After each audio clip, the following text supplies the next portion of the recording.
అపోస్తుల కార్యాలు 17వ అధ్యాయము 25వ వచనములో చెప్పబడిన మాట మనం చదువుకుంటే అక్కడ తేటగా సూటిగా ప్రభు మాట్లాడుతున్నాడు. అక్కడ అపోస్తుల కార్యాలు 17వ అధ్యాయము 25వ వచనంలో మనం చూసినట్లయితే ఆయన అందరికీ జీవమును ఊపిరిని సమస్తమును దయచేవాడు అని మనం చదువుకుంటున్నాం. ఆయన అందరికీ ఏమిస్తున్నాడంటే జీవాన్ని ఇస్తున్నాడు, ఊపిరిని ఇస్తున్నాడు. ముందుగానే మనం జ్ఞాపకం చేసుకున్నాం 139వ కీర్తనలో 139వ కీర్తన 13వ వచనములో తల్లి గర్భంలో నిర్మించేవాడు ఆయనే. స్త్రీ అయినా పురుషుడైనా నపుంసకుడైనా ఎవరైనా నిర్మించేది ఆయనే. ప్రతి మానవుని నిర్మిస్తున్నాడు. అంతేకాదు ప్రతి మానవునికి జీవాన్ని ఊపిరిని సమస్తాన్ని ఇస్తున్నాడు. అంటే ఒక శరీర ఆకారాన్ని తయారు చేయడానికి 900 కోట్లు అయితే గనక మనం అనుకుంటే గనక మానవుడు ఎంత విలువైన వాడు, చాలా విలువైన వాడు. మానవుడు అంత విలువైన వాడు కాబట్టే మానవుణ్ణి దేవుడు నిర్మించాడు. ఎందుకంటే దేవుడు నిర్మించిన మానవుడు చాలా విలువైన వాడు. చాలా విలువైన మానవుణ్ణి ఆయన ఎంతో ప్రేమించాడు. అందుకే దేవుడు లోకముని ఎంతో అనే మాటకు ఎంత అంటే మనం వివరించవచ్చేమో, అంత అంటే చెప్పొచ్చేమో, కానీ ఎంతో అంటే ఎవరు వివరించి చెప్పలేరు. అటువంటి ప్రేమ దేవుని ప్రేమ. దేవుని ప్రేమ ఉన్నతమైనది. దేవుని ప్రేమ స్వచ్ఛమైనది. దేవుని ప్రేమ నిజమైన ప్రేమ. నిన్ను నన్ను సర్వలోకంలో ఉన్న ప్రజలందరినీ ప్రేమిస్తున్నాడు ఆయన. ప్రయాసపడి భారం మోస్తున్న సమస్త జనులారా నా యొద్దకు రండి, మీకు నేను విశ్రాంతి కలగజేస్తాను.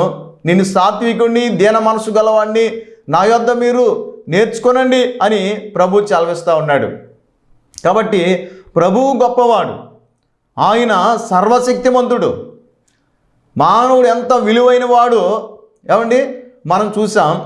కాబట్టి అంత విలువైన వాడు కాబట్టే సమీపింపరాని తేజస్సులో ఉన్న మహాదేవుడు ఆయన ఈ లోకానికి దిగి వచ్చినట్లుగా మనం చూస్తున్నాం. కన్యమరియ గర్భంలో శరీరాన్ని దాల్చినట్లుగా పరిశుద్ధాత్మ ద్వారా మనం చూస్తూ ఉన్నాం. కన్యమరియ పరిశుద్ధాత్మ ద్వారా గర్భాన్ని ధరించింది. ఆ గర్భములో యేసుక్రీస్తు ప్రభు శరీరాన్ని దాల్చుకుని ఈ లోకానికి వచ్చాడు. ఆయన పరలోకము నుండి వచ్చినవాడని కొరింథీయులకు రాసిన మొదటి పత్రిక 15వ అధ్యాయము మనం 47వ వచనం నుంచి చదివినట్లయితే అక్కడ చెప్పబడిన మాట మనం చూస్తాం. మొదటి మానవుడు భూ సంబంధి, మట్టి నుండి పుట్టినవాడని మనం చూస్తాం. రెండో మానవుడు అంటే యేసుక్రీస్తు ప్రభువు 2025 సంవత్సరాల క్రితం ఆయన పరలోకము నుండి పరిశుద్ధాత్మ ద్వారా కన్యామరియ గర్భంలో శరీరాన్ని దాల్చి ఈ లోకానికి వచ్చినవాడు ఆయన. ఎందుకు శరీరాన్ని దాల్చి ఈ లోకానికి వచ్చాడంటే శరీరంలో ఉన్న ప్రతి మానవుని కూడా, ప్రతి శరీరిని కూడా ఆయన రక్షించాలని. అందుకే ఆయన సర్వ శరీరులకు దేవుడు అని కూడా మనం చదువుకుంటాం దేవుని వాక్యంలో. కాబట్టి సర్వ శరీరులకు దేవుడు ఆయన. సర్వ శరీరులను రక్షించడానికి సమర్థుడు, సర్వశక్తిమంతుడు ఆయన. సమీపింపరాని తేజస్సులో ఉన్న మహాదేవుడు ఏం చేశాడు? ఆయన శరీర ఆకారాన్ని దాల్చి ఈ లోకానికి వచ్చాడు. ఆయన ఈ లోకానికి వచ్చి ఆయన ఏమండి మనల్ని ప్రేమించి మన కొరకు కల్వరి సిలువలో ఆయన రక్తం ఇచ్చాడు, ఆయన ప్రాణం ఇచ్చాడు. ఆయన రక్తమే ప్రాణం. కాబట్టి రక్తము దారబోసేను అని యెషయా గ్రంథం 53వ అధ్యాయంలో మనం చూస్తాం. ఆయన ప్రాణము దారబోసెను ప్రజలందరి కొరకు, మనందరి కొరకు ఆయన ప్రాణాన్ని దారబోసినవాడు. ఆయన ఆయన శరీర ఆకారంతో ఎందుకు వచ్చాడంటే శిలువ మరణం అనుభవించడానికి. ఆయన శిలువ మరణం అనుభవించడానికే కాదు, సర్వ మానవుల కొరకు రక్తాన్ని కార్చాడు. రక్తాన్ని కార్చి పరిశుద్ధపరచడానికి, పవిత్రపరచడానికి, పాపము నుండి శాపము నుండి ప్రతి మానవుని విడిపించడానికి ఈ లోకానికి వచ్చాడు ఆయన. అంతేకాదు ఆయన మరణించాడు, ఆయన సమాధి చేయబడ్డాడు, తిరిగి లేచాడు. ఆయన ఆయన సజీవుడు. అందుకే ప్రకటన గ్రంథం 1వ అధ్యాయము 18వ వచనంలో మనం చదువుకుంటే నేను మొదటివాడను, జీవించేవాడను, కడపటివాడను, మృతుడునైతిని గాని ఇదిగో యుగయుగములు సజీవుడనై ఉన్నాను. మరణము యొక్కయు పాతాళ లోకం యొక్కయు తాళప చెవులు నా స్వాధీనంలో ఉన్నవి అని ప్రభు చదివిస్తూ ఉన్నాడు. ఎందుకంటే ఆయన మరణాన్ని జయించిన వాడు.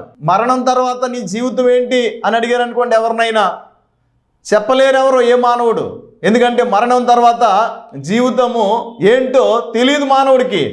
కానీ యేసుక్రీస్తు ప్రభువు ద్వారా ఆ విషయాలు తెలుస్తాయి మనకి.